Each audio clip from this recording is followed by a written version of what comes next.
All right. So I think we have who's going to join here. You have both Wayne and Ollie from HUTS here. Ollie works both in design and development and assembles these development opportunities for us, thinking through what a great lot might be, what the best possible use is for that parcel, and imagining who is this place for? How do we kind of match this opportunity with a certain use case and a certain lifestyle and a certain price point? So much of what we're doing is not just thinking about what might be a good property for someone, but instead imagining sort of a specific storyline, a certain use, so that if you're out there looking for a property and you've struggled a little bit to find the right place for you, maybe this is exactly it. Maybe this is exactly what you've had in mind, in which case, let's talk about how to move forward with it. So, I'm going to walk through this in the way that anyone out there might discover one of our development opportunities. And so, if you were to come to huts.com and head here to developments, you'll find all of our development opportunities in this location of our site. I'll head to see all, and you'll see that our development opportunities are organized by target price point below 300K, 300 to 600, 600 to 900, 900 to 1.2. And sometimes we look at more ambitious, almost hospitality scale projects that could be an opportunity for somebody. So if we scroll down, we're going to find our Windham project concept, which is here on Deer Run Road. You can see a little bit of a snapshot first that it falls under our 300 to 600K budget range with an anticipated total cost of $586,000. You can see a bit about where it is, that this is in Prattsville, New York, which is up in Greene County, not too far for skiers out there from Hunter and closest to Windham Mountain. You can see that incorporates the concept incorporates our HUTS dog trot, and a bit about the parcel information and some of the key figures that why we think that this is a compelling development between the total cost of construction, the access to certain amenities, the overall value and equity created that we anticipate at the close of construction. And if rental is part of the program, what do we think a conservative estimate is on monthly revenue? And so if we dig into the details here, I'm basically going to walk through this in the same way you might discover it, just put a little bit of context around how we imagine this opportunity, who it's for, how we think about the economics of it, and then open it up for a Q&A for anyone out there that has questions. So here we are looking at Deer Run Road. I think that the first thing to do is just orient ourselves. And so I'm going to head to Google Earth here, but this is sort of a special subsection of Google Maps, special subsection of Google Maps, which shows kind of the expanded Hutsosphere of projects and build partners and current projects and suppliers. And this is a lot of what we use to understand geographical relationships and kind of clusters of projects that we're working on, and the consultants and builders who are helping us deliver on them. But I'll dive into this area of the world in the Northern Catskills. And we're actually right here near Prattsville. And you see we have a project just kind of minutes away from where this lot is. And we're very familiar with this part of Greene County. And so up here in Prattsville, what you'll find is that you're right down the road from Windham Ski Area. You are about a 35-40 minute drive to the river, getting to towns like Catskill, and not too far to get to Hudson over the Britt Van Winkle Bridge. You're in a part of the world, if you've never been there, that is both the Great Northern Catskills, or the high peaks of the Catskills, and then if you're looking up to the north, you're seeing the northern foothills and sort of like really beautiful farmland that populates this part of Greene County and then further into Schoharie County. Really special space, incredibly rural. Feels like, to me, when I imagine what kind of bucolic dream of what the Catskills should feel like, it's kind of here. And so just to position us a little bit, this is where we're talking about. Here we are again, back to Deer Run Road. And you see that we, in all of these projects, we try to help to bridge the imagination a little bit and take the site and start to visualize how we imagine the house that we've spec'd for the site sitting on the parcel, what some of the kind of natural qualities are, and how we might take advantage of them in our development scheme. So again, a bit of an interior view of our the living kitchen dining space in the dog trot, which again is one of our standards. And like always, you can head to the standard section of our site, view in more detail everything about that standard, what the spaces are, what the form is, what some of the specifications are, different views from different angles, interior and exterior, to familiarize yourself with the house type. And so, who do we imagine this for? We really see this as a kind of a ski house destination, a place for maybe a family of four, where we have both a principal bedroom and also a spot for either kind of built-in bunk beds or twin beds in the guest bedroom space.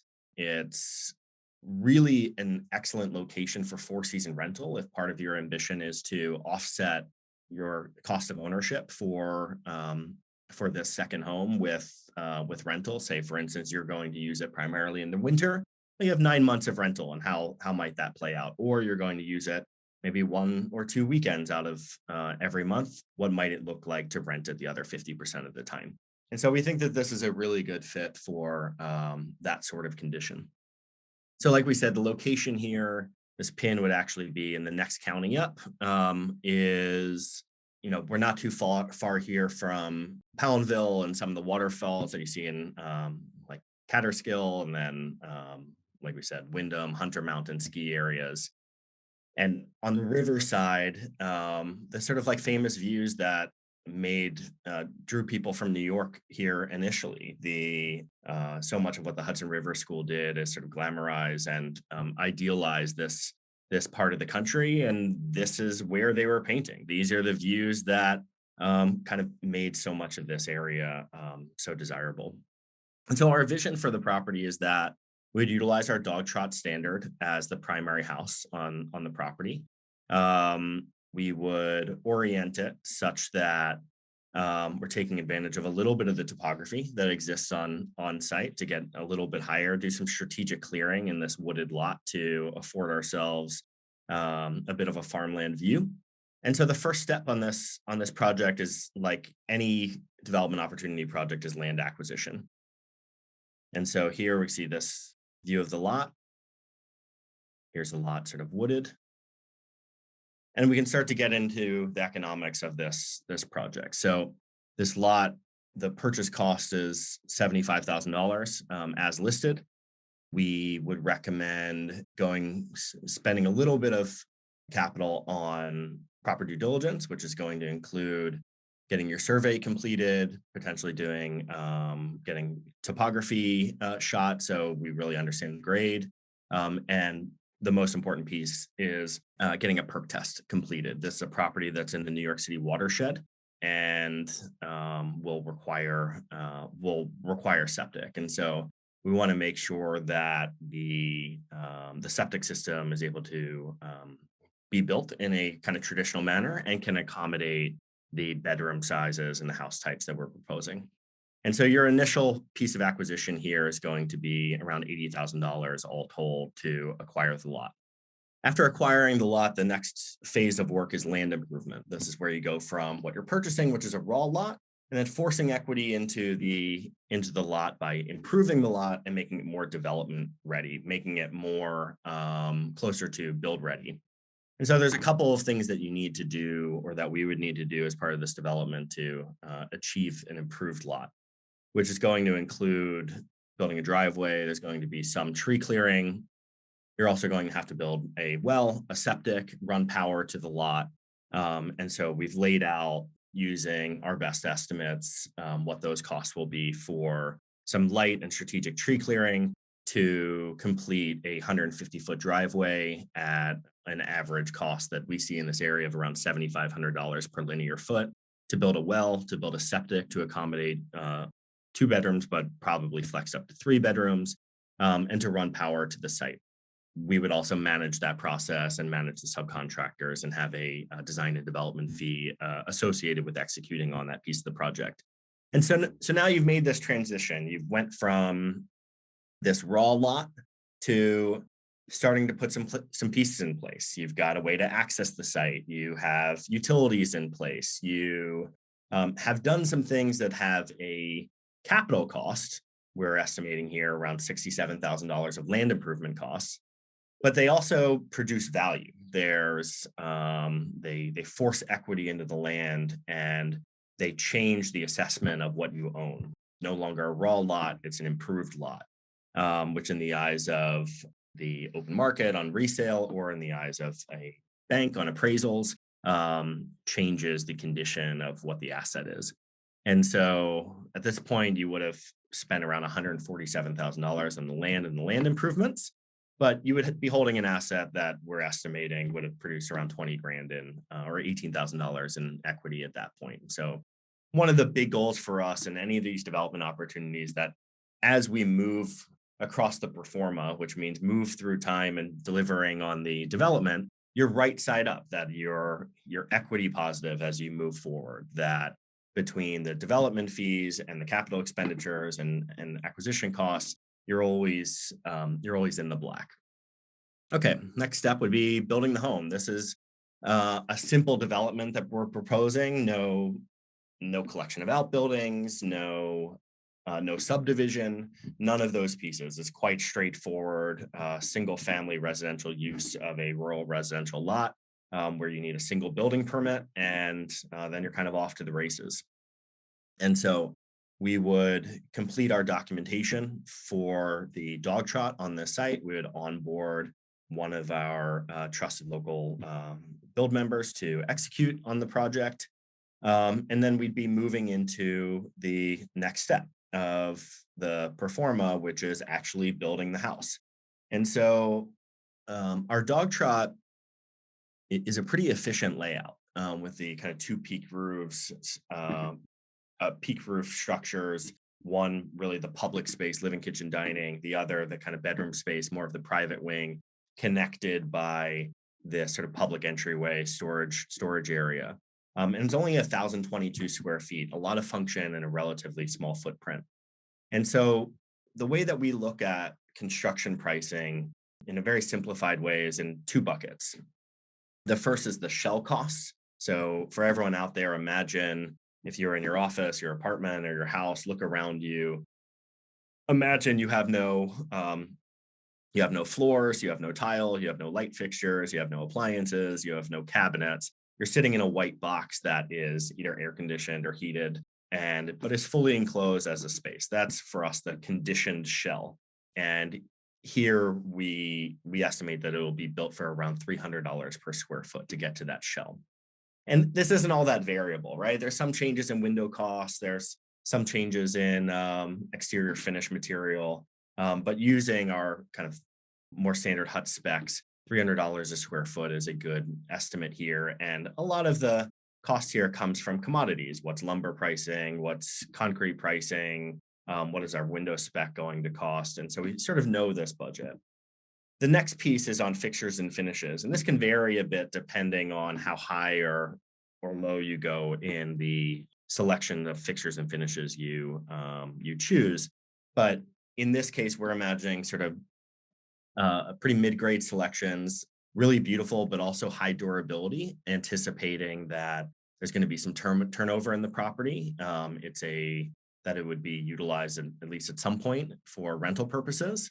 And a lot of that rental might happen during the winter. And so when you have people coming in with ski boots and salt on their shoes and, really roughing up the place, we want to use a material palette that's able to stand up to that sort of use and look beautiful for years to come. And what that means for us is a package that is going to be around $100 per square foot.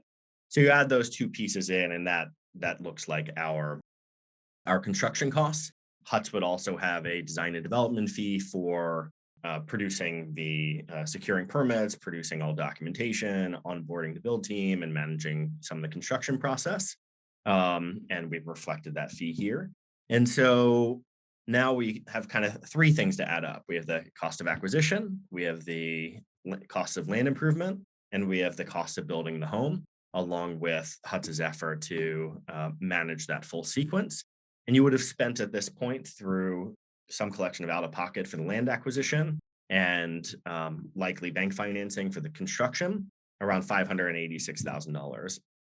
At the end of this, we imagine that this is a property with a resale value or kind of stored equity value approaching $700,000, and that we would have produced around $100,000 of stored equity. And again, trying to be right side up as we go through the project, not creating something too large, also not creating something too small, which would struggle on the resale side. This is a property type and a property form that we're quite confident in its resale potential, and also the fourth column here in the pro forma, which is the rental potential.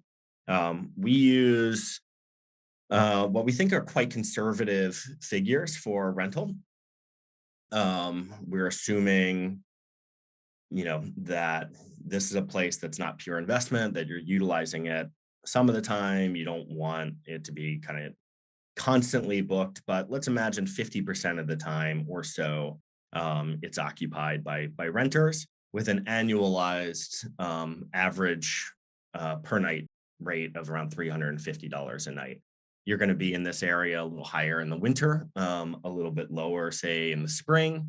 You're going to get great rental rate in the fall, and summer usually depends on what kind of amenities you add into the place. But $350 a night is a good sample rate to use here at $16 nights per month is $5,600 a month. And so for anyone out there that has started to look at construction financing or is following along on what prime is for either construction lending or mortgage rates, your carrying costs on your $600,000 property, which you would probably have around a $500,000 loan on, are going to be in the $3,500 to $4,000 a month range. And so here you are cash flowing on this property at 55% occupancy, which is pretty good. And that's always our goal. If we're sort of presenting and should be kind of the goal on any development opportunity, that a good development should cost less to build than it's worth at the end, and should cost less to carry than it can rent. That it's equity positive at the end of construction, and that's cash flow positive should you choose to rent it. And this is a property that we think, and a development concept for this property that we think achieves each of those. And so in the end, here's sort of the, kind of a quick vision of what this place is. You've got this fantastic forested lot with adjacency to some of the best amenities and best features of the Northern Catskills, the Northern Hudson Valley and beyond, and in a place that we think could succeed as a true 4-season rental. Let me stop there and open it up for questions, because we breezed through this pretty quickly, but I want to make sure we give an opportunity for Q&A. And while we're waiting, Ollie, anything you have to add about this development, or any of the things that you think sort of make it special for a certain type of person? Yeah, totally. I would basically add two things. I think with this property, one of the kind of cool things about it is I think we could really tune it for rental or personal, depending on the client.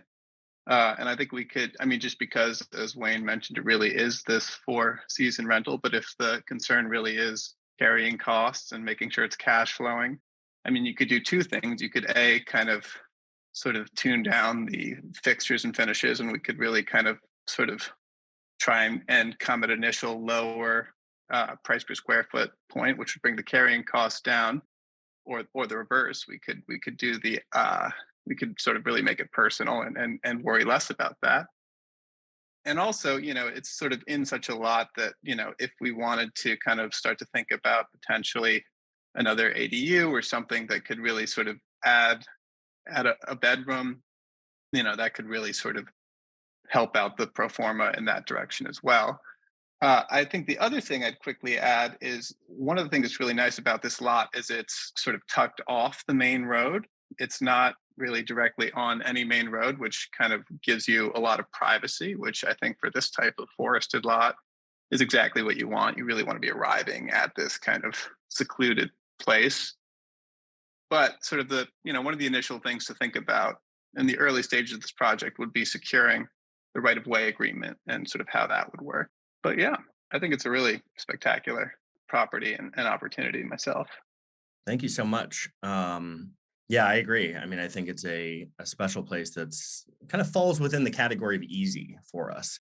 Ollie can attest, but so many of our HUTS projects, the starting point on either the lot or the condition of the lot makes it so that developing the place is really an uphill battle. This is one where it's very clear how it would work. It's sort of what you see is what you get. And as you kind of like lay out the project, it's one that we could also imagine moving relatively swiftly.